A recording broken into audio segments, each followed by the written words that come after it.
All right, buckle up for another deep dive. Always exciting. This time we're heading straight into the heart of Bollywood. You ready? Lead the way. Today's subject is BadAss Ravi Kumar. It stars, well, Himesh Reshammiya. And let me tell you, this action flick is stirring up some serious debate. Oh, I've heard whispers. Critics are practically throwing tomatoes, but some fans, they're going wild, almost like it's a cult classic already. We've got a whole mountain of reviews, social media chatter, opinion pieces, and, well, it's a real mix, to say the least. Sounds like we've got our work cut out for us. That's the fun of it, right? Yeah. So what happens when a film says, to heck with the rules, and goes full-on badass logic? Let's dive in and find out. You know, it's really fascinating how BadAss Ravi Kumar seems to tap right into this whole so bad it's good phenomenon. Right. Like we've seen it with other movies, The Room, Sharknado, where the flaws kind of become the appeal. Exactly. And with BadAss Ravi Kumar, it almost feels intentional. Like they're in on the joke, giving the audience a wink. Yeah, like we know it's over the top, but hey, come along for the ride.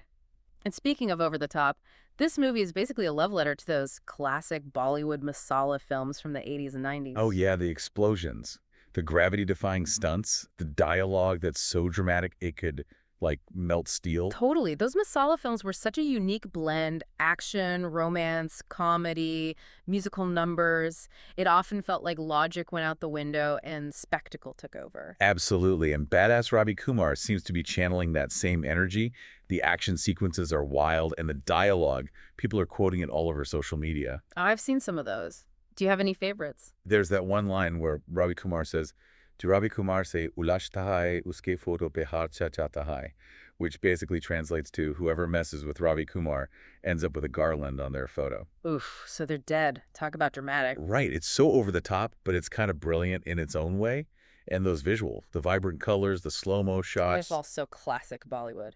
Exactly. And that's what makes it so nostalgic, especially for people who grew up watching those films.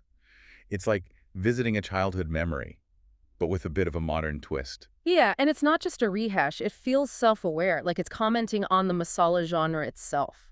Like with the casting of Prabhu Deva, for instance. Oh, absolutely. Here's a guy who's a renowned dancer and choreographer. Yeah. And he's playing the antagonist. But wait, there's a twist, right? Oh, yeah, hilarious one. His villain, Carlos Pedro Panther, is obsessed with dancing. It's perfect. You've got this incredibly talented dancer playing a villain who's basically a caricature of a masala villain, but with this, like, unexpected passion for dance. It's like they're poking fun at the genre's tropes while still embracing those core elements that make it so enjoyable. Yeah, it's a clever balance. Yeah. Do you think that self-awareness is part of what's drawing audiences in? I think it definitely plays a role. It creates this sense of playfulness, like the audience is in on the joke. And then there's the editing. Some reviewers have pointed out these jarring jump cuts, the mismatched shots, the really stylized transitions. Interesting. It's almost as if the editing itself is intentionally making things more absurd. It's like they're saying, don't take this too seriously. Like they're turning the conventions of filmmaking upside down to create a totally different experience. Exactly. But of course, not everyone's on board. Critics have been, shall we say, less than enthusiastic. Yeah, from what I've seen, the reviews have been pretty brutal. Yeah, a lot of them are pointing to a disjointed narrative, clunky dialogue. Some even say they wasted a really talented supporting cast. And it's true, the cast is impressive. We've got Kirti Kalari, Johnny Lever, Sanjay Mishra. But it does feel like their talents aren't fully utilized. Right. It's like the film is so focused on Reshammiya's badassness that it forgets to, actually develop the other characters. Like a missed opportunity to add some depth. But despite all that critical backlash, BadAss Ravi Kumar is doing something that many polished, big-budget movies don't. It's creating buzz. Oh, absolutely. And a lot of that buzz is coming straight from social media. People are making memes, they're quoting the outrageous dialogue, they're even celebrating the film's flaws.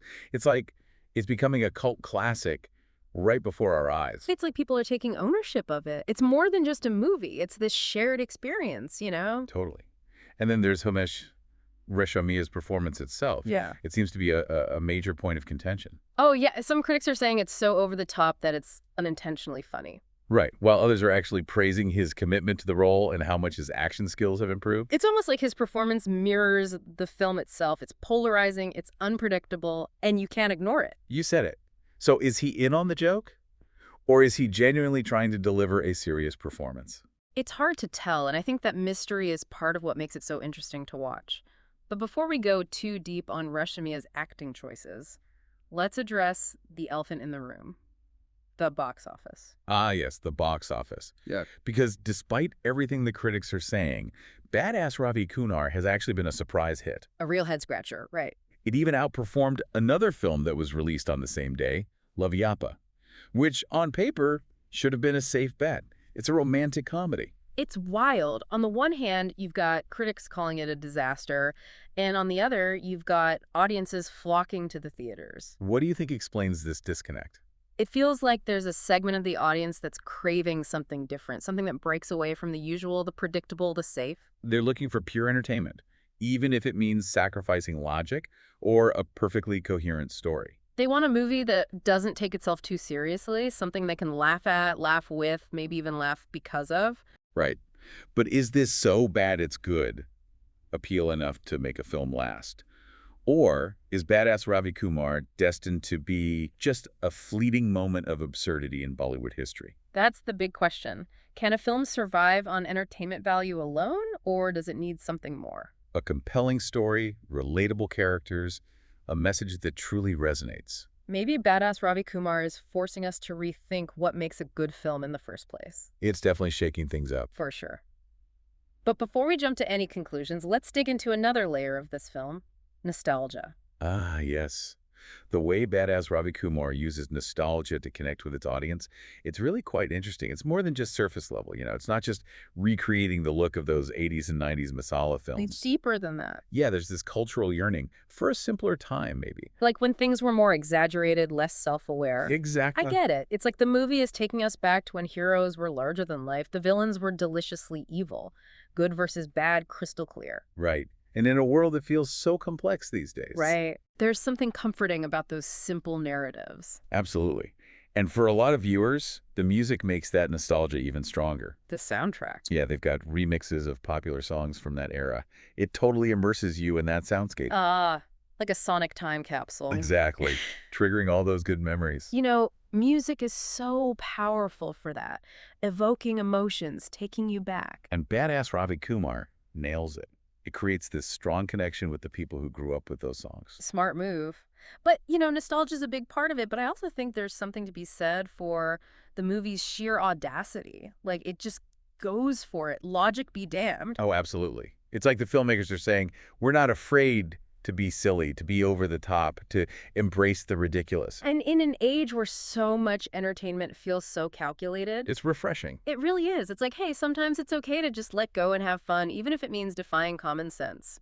But I'm curious, do you think there's a line between intentionally bad and just plain bad filmmaking? Ooh, good question. Could BadAss Ravi Kumar go too far? Yeah, alienate viewers who are looking for, at least some quality. I think that's up to each viewer to decide. What one person sees as genius, another might see as incompetent. It's all subjective. Yeah. But here's what I find fascinating. Even the critics who hate it, Yeah. they often admit that it's entertaining. They might cringe at the dialogue, roll their eyes at the action, but There's that grudging admiration. yeah, for the film's commitment to its own absurdity. They can't help but be entertained, even if they're horrified at the same time. It's a weird paradox. Right? It is. But it proves that the movie has power. It provokes a reaction, whether it's laughter, disgust, or, a mix of both. But while we're on the topic of BadAss Ravi Kumar, I keep thinking about that other film, the one released on the same day, Laviappa, It's like Laviappa got lost in the shuffle. wholly overshadowed. And it's weird because Laviappa, the rom-com, should have been a hit. Familiar story, popular cast, classic formula. But it didn't capture people the way BadAss Ravi Kumar did. It's almost like audiences are tired of the predictable. They want something that challenges them, even if it's absurd. And BadAss Ravi Kumar delivers that in spades. Right. It just throws out the rule book. Maybe it's a sign that audiences are getting bored with the safe and sanitized, the predictable, the formulaic. Like a craving for something raw, unfiltered. Maybe. Because in a world obsessed with perfection... There's something liberating about a film that says, take it or leave it. Totally. Like, it's giving people permission to let loose, to embrace the silliness, laugh at themselves, laugh at the world. And that shared laughter. It's powerful. It brings people together, reminds us not to take things too seriously all the time. But, Even with all his flaws, badass Ravi Kumar does touch on some interesting themes. We talked about nostalgia, the so bad it's good factor, that audacity to break the rules.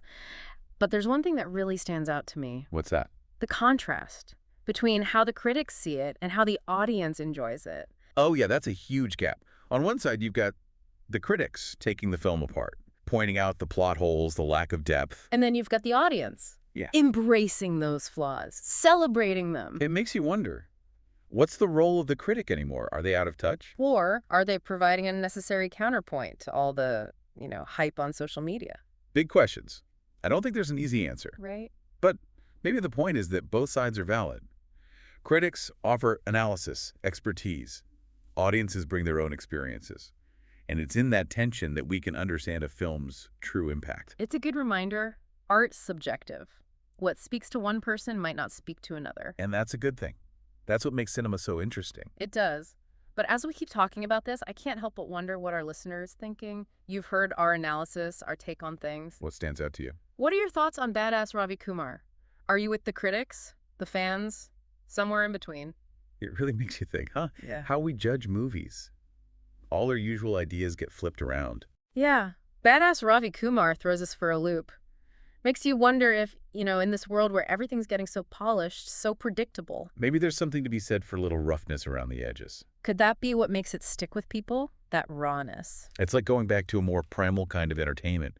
Back when things weren't so focus grouped and analyzed to death. Back when there was room for the unpredictable. Exactly.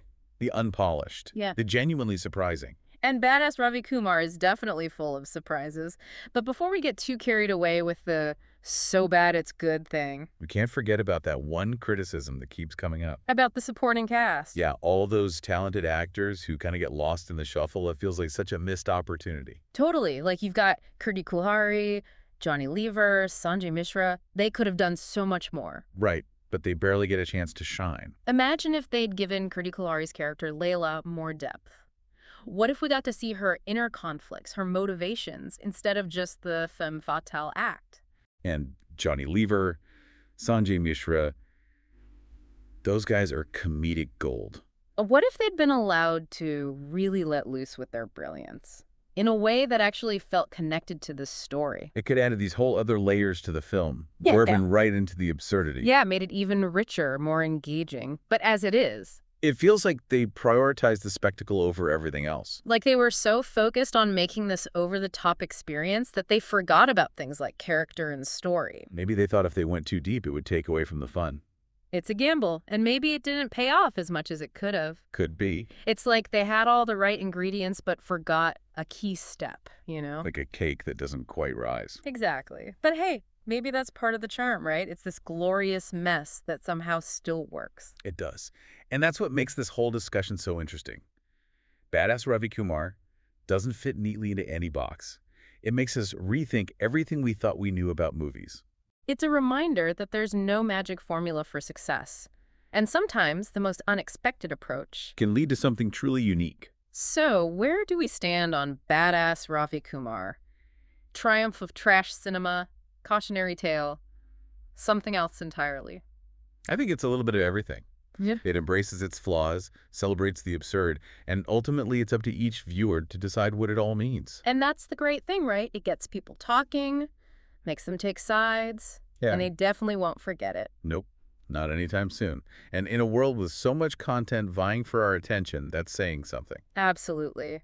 So to our listener, we've taken you deep into the world of badass Ravi Kumar. We've looked at the reviews, the fan reactions, the technical stuff, how it all fits into the culture. Now it's your turn. What are your thoughts? What surprised you? What made you think? What left you confused? We encourage you to check out badass Ravi Kumar, maybe even watch La Yapa for comparison. See what you think. Because the best part of any deep dive Is the journey of discovering something new and sharing your own insights along the way. Well, until next time, keep exploring, keep asking questions, and keep diving deep into the world of entertainment.